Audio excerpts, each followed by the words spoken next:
effect or cooling effect in the space, that is known as the evaporator, as per kg of refrigerant and per unit of time. It is expressed in kilojoule per kg of the refrigeration. So the coefficient of performance, as we will define the efficiencies of the different machines. Here we will calculate the coefficient of performance, that is efficiency of the refrigerating machine. It is defined as the ratio of cooling or refrigerating effect produced to the heat equivalent to work supplied to the refrigerating machine. So theoretically COP is equal to refrigerating effect produced by the work done, means how much heat is removed from the space from the evaporator and how much work we have to done to remove that heat, because as we know that heat cannot be travel from low temperature to higher temperature without expenses of the work. We have to do some work.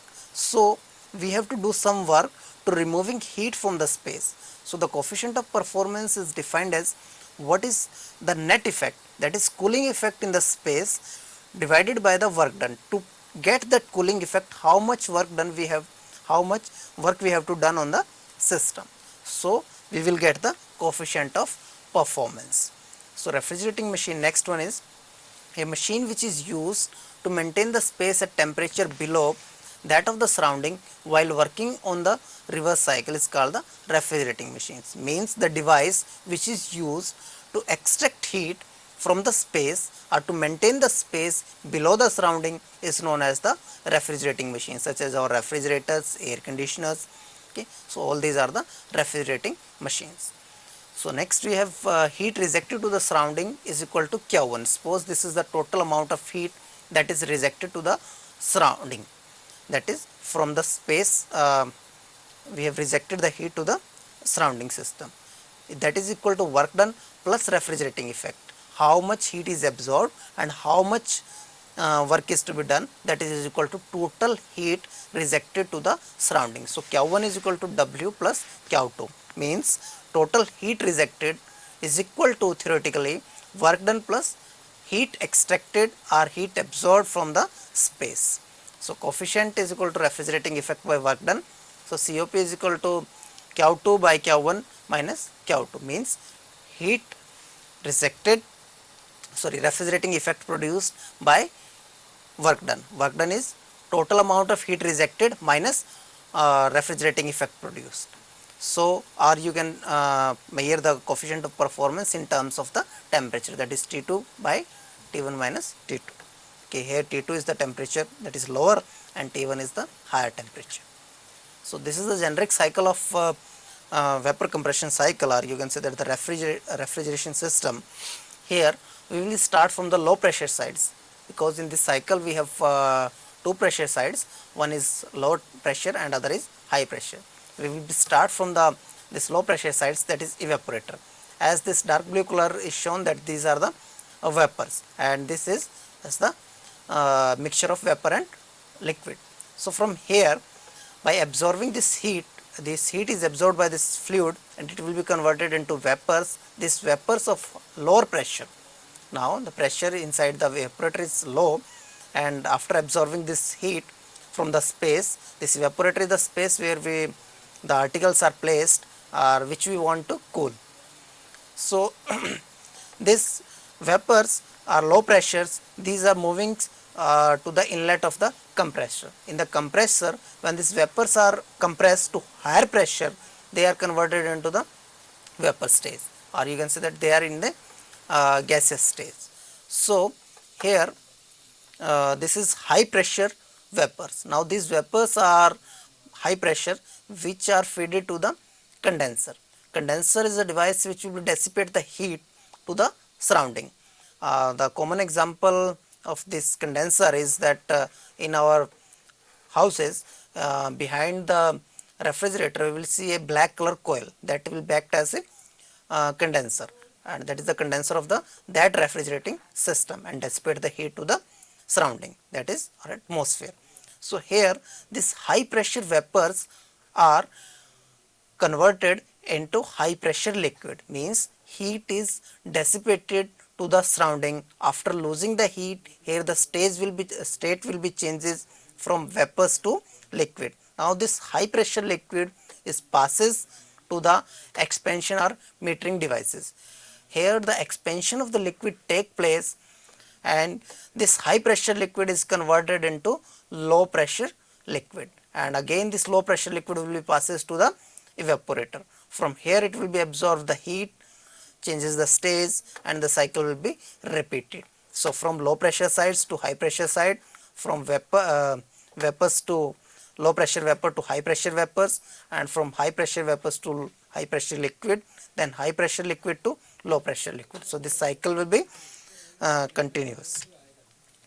Now, as I told that vapor compression system is most commonly used system in our refrigeration, that is, this one is the so what are the main components of this this refrigeration system? First one is the compressor, condenser, metering and expansion device, and evaporator. As from this diagram you will see that here we have compressor, this one, then this from compressor the high pressure liquid high pressure vapors are moving into this condenser coil.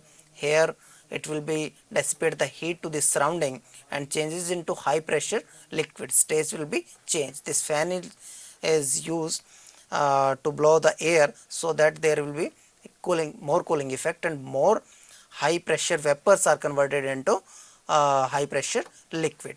So this will be sent to the reservoir, and again there is a expansion valve.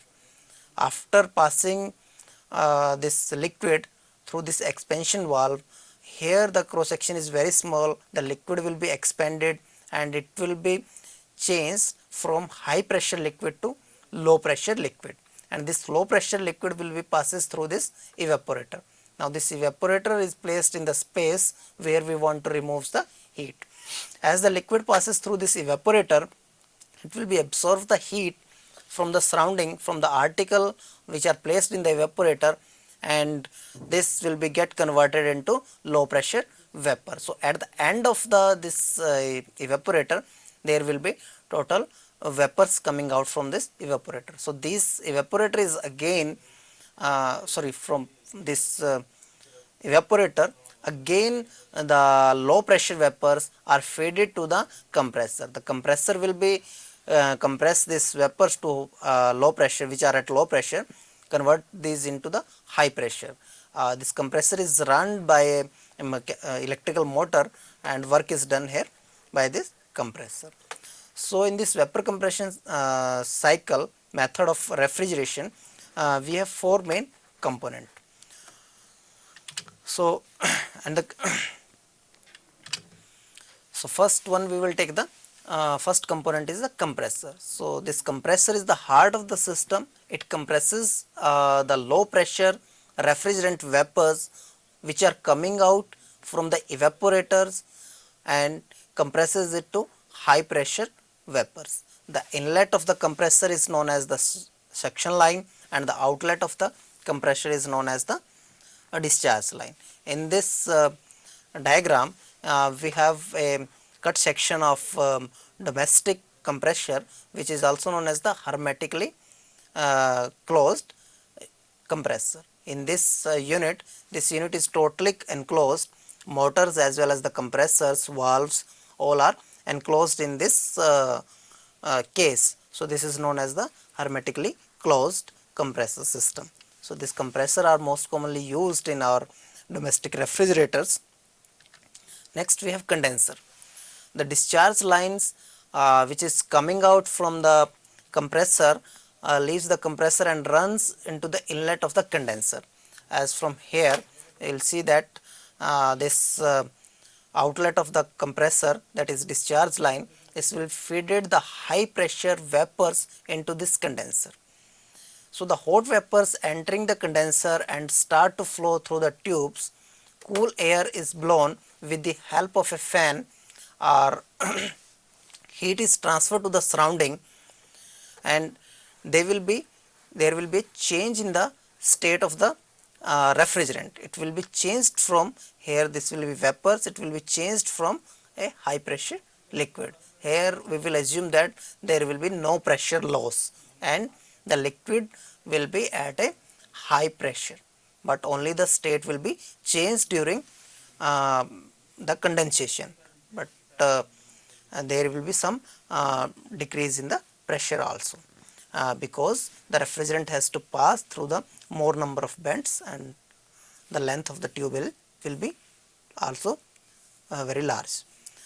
The cool air is blown across the outside of the fin tubes of the condenser, usually by the fan, or water is sprayed on this condenser, as we have seen in most of the cases in the ice plant.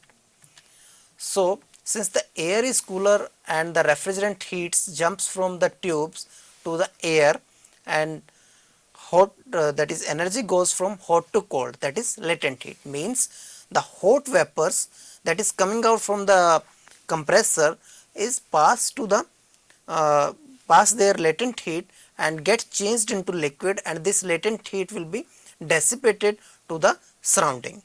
As the heat is removed from the refrigerant, it reaches its saturated temperature and start to change into high pressure liquid, that is change of stage, and heat is dissipated to the surrounding. The high pressure liquid leaves the condensers through the liquid line and travel to the metering device and expansion device.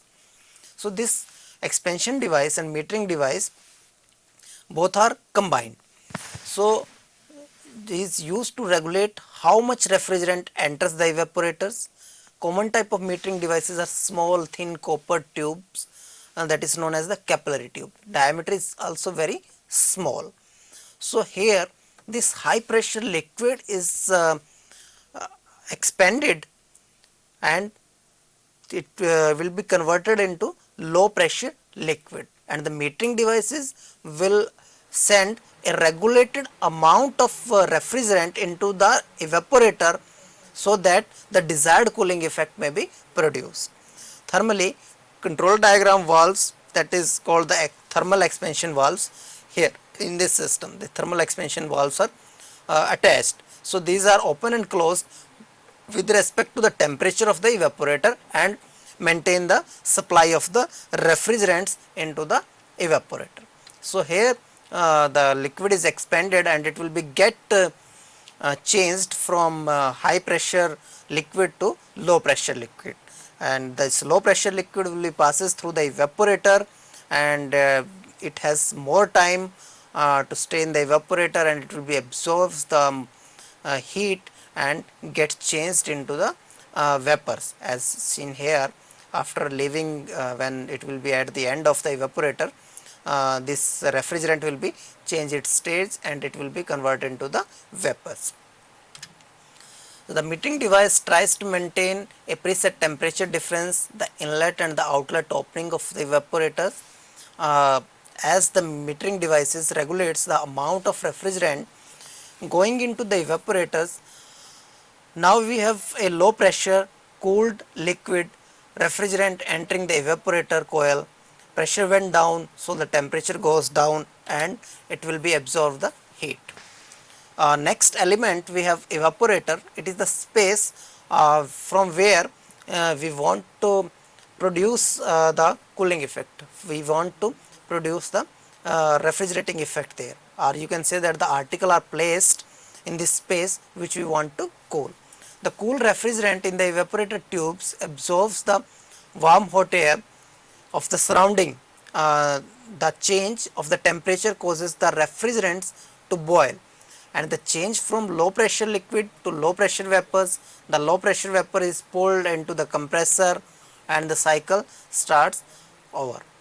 So the amount of the heat added to the liquid to make it saturated and change its state is called the superheat. So next we have some desirable properties of the refrigerant. As we know that the stage will be changes from liquid to gas and gas to liquid, and all these will be depend upon the amount of heat that is supplied or amount of heat that is extracted from the evaporator or from the refrigerating space. So the refrigerant which is flowing through the cycle and whose stage is changing, it must be some properties, that what are the desirable properties, so that the maximum refrigerating effect can be produced. The first one is the high latent heat of vaporizations. High latent heat of vaporization means it needs more heat to change its stage from liquid to gas, so that more amount of heat can be absorbed with less quantity of the refrigerant. It will be non-toxic, means it will be not hazardous to the health, desirable saturation temperature for operating pressure, chemically stable. It will not have some chemical reaction with the pipes, with the materials through which this refrigerant will be flowing. Is easy to leak detection, means refrigerant must be have a property so that if there is a leakage in the cycle, because the cycle has to be repeat on the high pressure and the low pressure, so there will be chance of leakage. If there is leakage, then it can be detected easily. Cost is also a factor, that cost will be low and it will be available. Next property will be, it will be available easily. Thank you. This is for today, and